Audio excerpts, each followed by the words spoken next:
Everybody knows Rome was powerful because of its legions, but almost nobody asks the real question. The question that actually explains Rome's greatness. Every enemy eventually copied Roman tactics. Every rival adopted the shield, the formations, even the discipline. Yet Rome stayed unbeatable for nearly 700 years. So how do you build an empire where the generals don't have to be geniuses? The soldiers don't need to know everything, and the machine still keeps winning. Most of Rome's victories weren't earned on the battlefield at all. They were earned long before the first spear was thrown, built layer by layer through invisible preparation that turned every battle into the final step of victory, not the first. Welcome to Heroic History, where we dig into the hidden machinery behind the world's greatest civilizations. Hit that subscribe button and let me walk you through one of the most underrated reasons Rome became Rome. Stay with me till the end, because once we reach the final reason, you will see the entire Roman war machine click into place, and Rome's dominance will suddenly make perfect sense. We start with something so obvious it almost feels too simple. It's not a battle, not a general, not even a political system. It's their roads. Actual roads built more than 2,000 years ago, engineered so well that some of them still sit under modern highways today. The whole system, called the Via Publica, started taking shape around 300 BC, and the Romans didn't just carve dirt paths. They designed these roads like long-term investments, layers of gravel, foundations of compacted earth, large paving stones on top, and even a slight curve, just enough so rainwater drained off instead of pooling. That tiny curve seems small, but it's why these roads lasted centuries. All of this connected 113 provinces, which is basically the ancient world's version of wiring up an entire continent with high-speed internet. And the people who made it happen weren't random laborers. They were specialists, engineers called architecti, and technical soldiers known as immunes, who were so essential they were excused from normal duties. These guys literally built new roads while the army marched. Imagine that, moving forward into enemy territory, but also laying down the supply line behind you. Because of this road system, Roman legions could move like no one else could. A trained Roman soldier could routinely march about 18 miles, just under 30 km, in 5 hours, fully geared with roughly 65 lbs of equipment on his back. And when they pushed the pace, they could make it closer to 21 miles, roughly 34 kilometers, in that same window. Over a full day, a legion on the move might cover around 25 miles, about 40 kilometers, without ever losing formation. To visualize that S like walking from one modern city to another before dinner while carrying half your body weight. If a province showed signs of rebellion, or a tribe along the frontier started acting aggressive, Rome could get there in a matter of days, while their enemies might still be slogging through mud, forest, or mountain passes. That time advantage meant Rome didn't just win battles. They could prevent them. They could appear suddenly, overwhelm quickly, and vanish just as fast. Speed in this sense became a weapon, a psychological one. And speaking of psychological weapons, one of my favorite examples of engineering being used as pure political theater is Caesar's bridge across the river Rhine. Here's the setup. In 55 BC, the Germanic tribes east of the Rhine believed the river was an uncrossable barrier, that Rome wouldn't dare to set foot on their side, and Caesar had options. The friendly Ubii tribe even offered him boats, fast and easy. But Caesar said no. Instead, he ordered his engineers to build a full wooden bridge right across one of the fastest, most dangerous rivers in Europe. Just building something like that today would be impressive, but Caesar's legions completed it in just 10 days. Imagine the shock on the Germanic side. They looked at a river they trusted to protect them, and suddenly there's a Roman highway crossing it. Caesar marched across, stayed only long enough to send a message. I can reach you whenever I choose. And then, on the way back, he ordered the bridge torn down. That final gesture was the exclamation point. This was about dominance, and it worked. For generations afterward, Germanic tribes rarely attempted major crossings into Gaul. Rome didn't just build structures, Rome built statements. There's another part of Roman engineering that doesn't get enough credit, and it might be the most powerful tool they ever created: Roman concrete, or opus cementitium. This stuff was different from modern concrete. The Romans mixed lime, volcanic ash called pozzolana, and even seawater.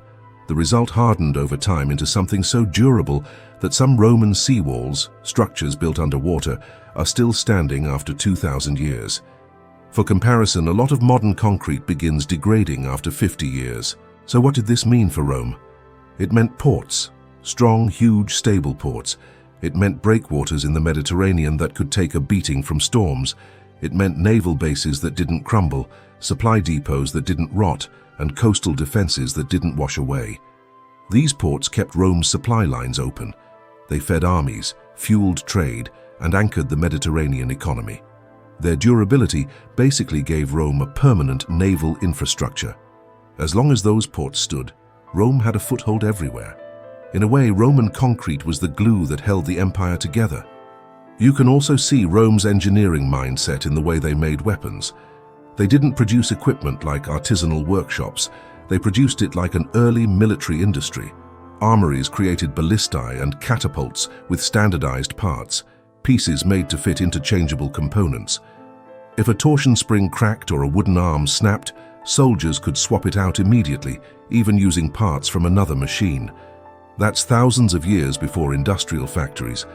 By the time of the Gallic Wars, Roman engineers could roll out 50 or more artillery pieces during a major siege like Alesia. Siege warfare, which used to be slow and messy, became methodical, almost predictable.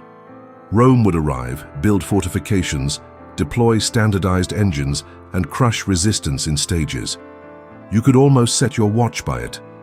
This was the power of organization, of integrating engineering, logistics, and disciplined manpower into one system. And that system didn't just win battles. It built an empire so stable, people later believed Rome had simply always existed. A Roman soldier didn't just show up, grab a shield, and march into battle. The training program for new recruits lasted 4 months, and it was repetition, repetition, and more repetition. They practiced basic movements hundreds of times a week. How to step forward with the shield, how to thrust the gladius straight instead of slashing, how to turn as a unit, how to tighten the line when the enemy pushed in. The Romans drilled until these motions became automatic, muscle memory long before the term existed. And then there was the discipline, so strict it almost feels unreal today. Rome maintained cohesion with punishments that were extreme. The worst by far was decimatio, decimation. You've probably heard the word before, but its original meaning is brutal.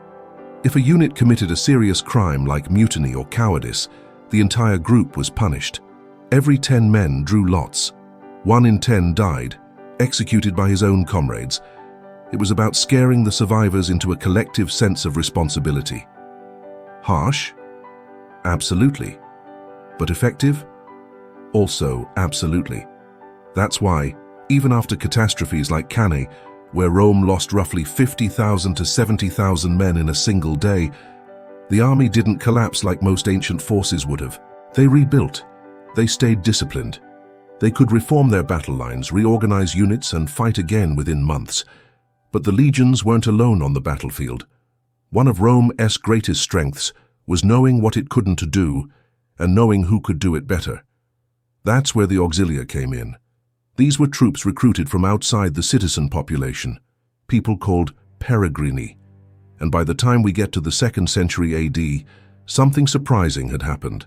Auxiliaries made up 3/5 of the entire standing Roman army. More than half of Rome's fighting force was non-citizen specialists. Why? Because Rome understood specialization. If you needed fast cavalry, you went to Numidia. If you needed expert archers, you went to Syria or Crete. If you needed slingers who could knock a man off a horse at 100 yards, you hired Balearic Islanders.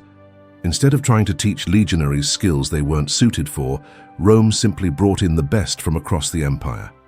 But here's the clever part. Auxiliaries weren't ragtag mercenaries.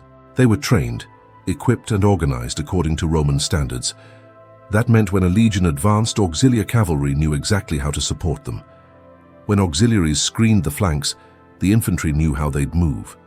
Everyone spoke the same tactical language, even if they came from different cultures.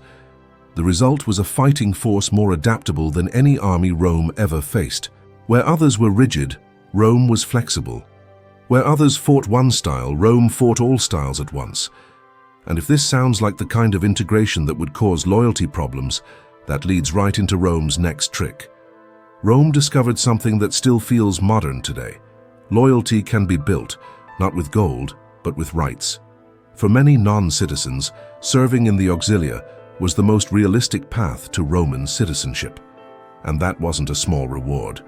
Roman citizenship meant legal protection, tax advantages, property rights, and the ability to pass those rights on to your children.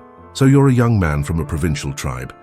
You join the auxilia, survive 20 to 25 years of service, and when you retire, Rome grants you citizenship. Suddenly, you and your future children are part of Rome. The system worked in two powerful ways at the same time. First, it created loyalty. A soldier who fights for citizenship simply fights harder.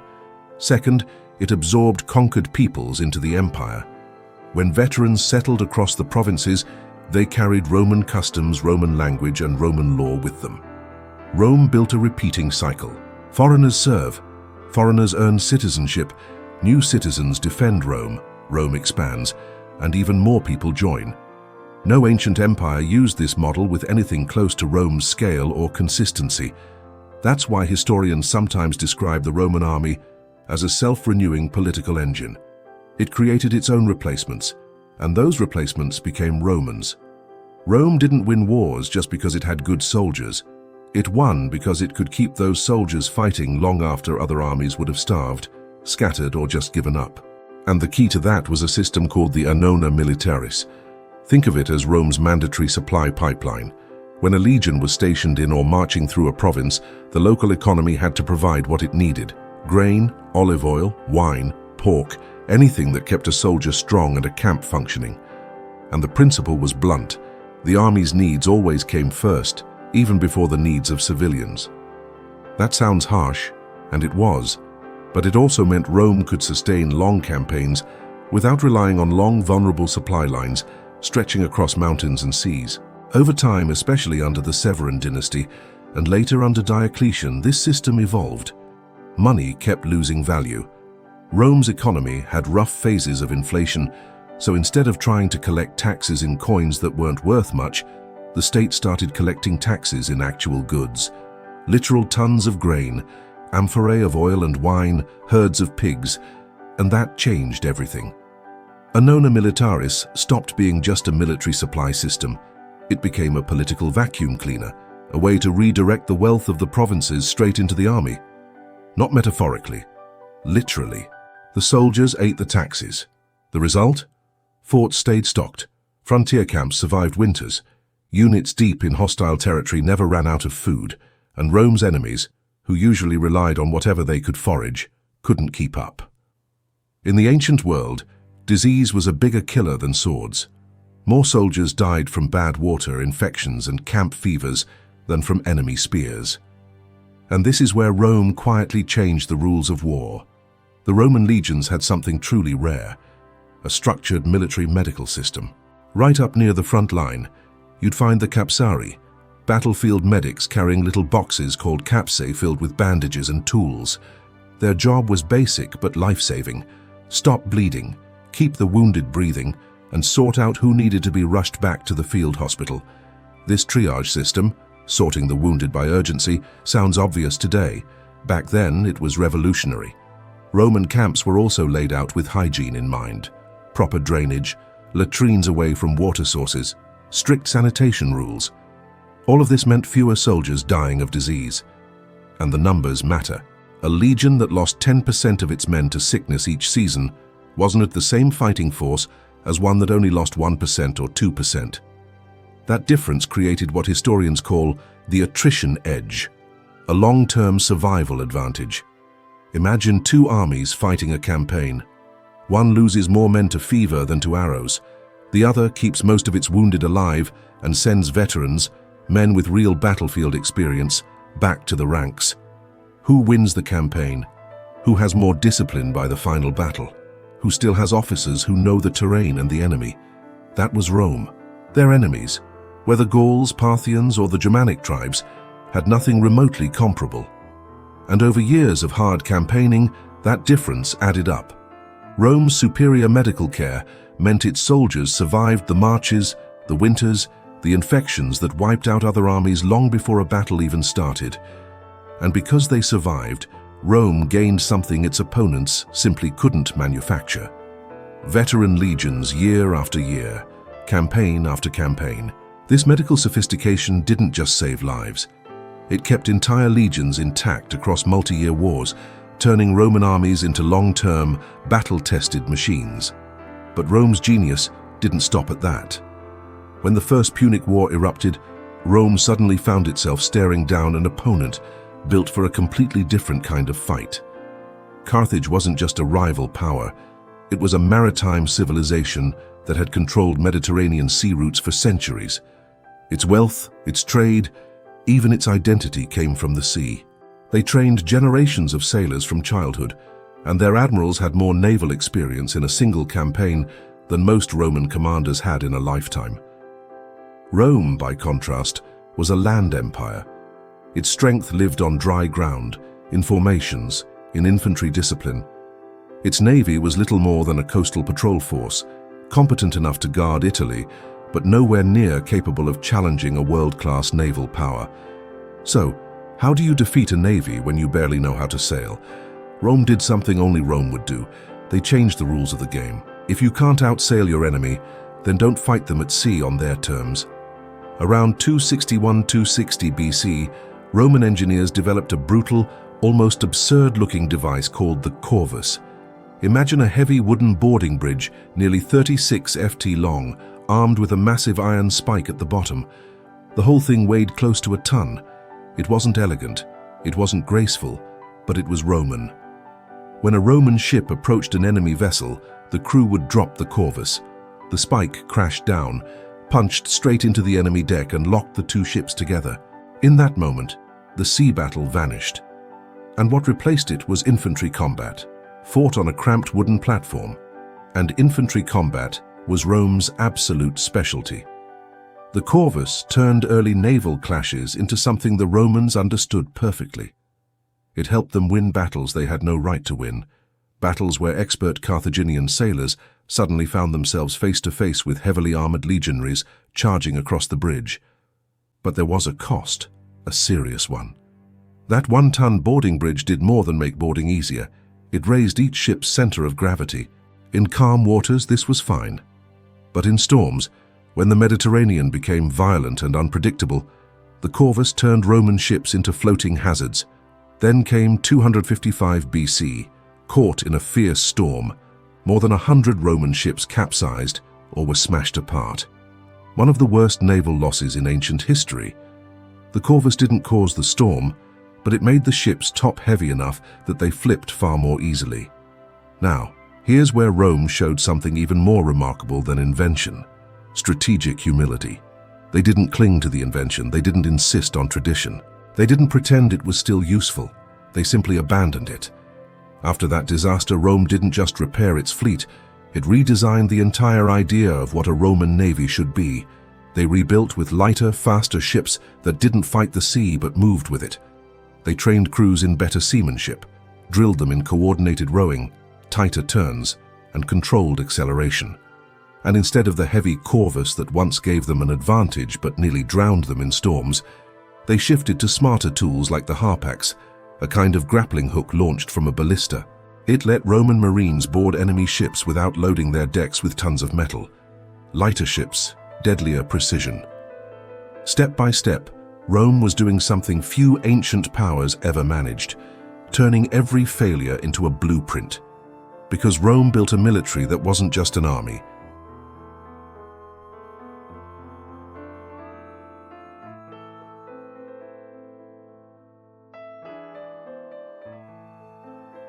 A logistical engine that could feed and supply them across continents, and a recruitment and training system that produced soldiers who behaved like moving parts in the same machine. And once those three parts locked together, they created a feedback loop no enemy could match, a system that kept getting smarter, faster, and more efficient with every generation. When you step back and look at everything, the roads laid like arteries across the empire, the supply depots, the standardized gear, the discipline drilled into every rank, you start to see the bigger picture. Rome didn't win because it had better swords. It didn't even win because it had legendary generals. Rome won because it turned war into something systematic, measurable, and repeatable. A process, not an event. Rome wasn't just fighting battles. Rome was running an industry. And that industry shaped Europe, the Mediterranean, and the entire trajectory of Western civilization for centuries. And that's the story for today, my friend. If you enjoyed this deep dive into the hidden machinery of ancient empires, do me one favor. Hit like, drop a comment, and share this video with someone who loves history as much as you do. And if you're new here, welcome to the community. Subscribe to Heroic History so you never miss the stories behind the battles, the stories that actually shaped our world. Thanks for watching, and I'll see you tomorrow with another epic chapter from the past.